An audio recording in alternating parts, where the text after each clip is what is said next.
Have you seen someone create their own disaster? I run a barbecue food truck, and let me tell you, street vending is like the Wild West. No matter how good your brisket is, you're always one bad inspection away from losing everything. There's this one corner downtown that's gold. Heavy foot traffic, office workers at lunch, weekend festivals, you name it. The city only allows one truck there at a time, and you have to book it through their online permit system months in advance. It's first come, first served, and if you miss your day, too bad. You can't just swap in another truck without city approval. So I book my Friday slot 3 months ahead. I'm there early, set up, smoker going, the works. Around 11 a.m., another food truck rolls up, bright neon paint job, giant cartoon taco plastered on the side. It's Taco Titan, run by a guy named Vince. Vince jumps out in sunglasses and a leather jacket because apparently he's auditioning for Food Network's douchebags in the wild. Hey man, I'm taking this spot today, he says like it's a done deal. I laugh, thinking he's joking.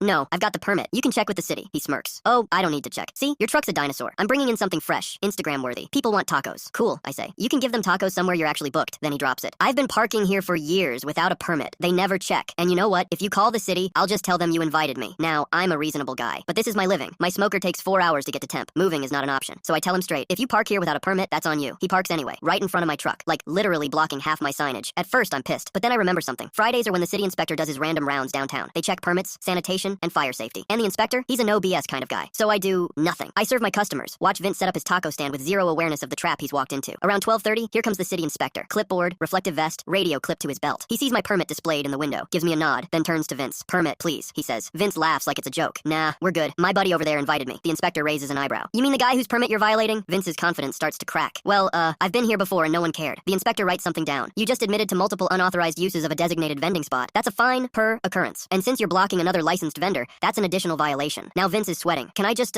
move my truck? The inspector looks up. Sure. After you shut down, pack up, and pay the citations. Oh, and health inspections due, so we'll be doing that too. That's when it gets good. The inspector opens Vince's fridge and finds raw chicken stored next to ready-to-serve toppings. That's a cross-contamination violation so big it might as well come with a siren. Meanwhile, the lunch crowd is watching all of this. People who had been in line for tacos suddenly decide maybe they don't want salmonella and wander over to my truck instead. Vince's girlfriend, who's running the cash register, starts hissing at him. I told you to get the damn permit! By the time it's over, Vince has 3 separate fines, a mandatory health inspection shutdown, and a city official watching him tow his own truck out of there. And here's the rage bait part. As he's leaving, he shouts, "You think this makes you the good guy?" Like I called the inspector. No, buddy. You just picked the one day of the week when the city actually checks this stuff and parked yourself right in the spotlight. The kicker? The inspector told me later that Vince's permit application history is flagged now, which means every time he applies for a vending spot, the system will pull his violations first. In other words, the guy can't even try to book that corner for the next 2 years. My sales that day, record high. And when people asked, what happened to the taco guy, I just said, he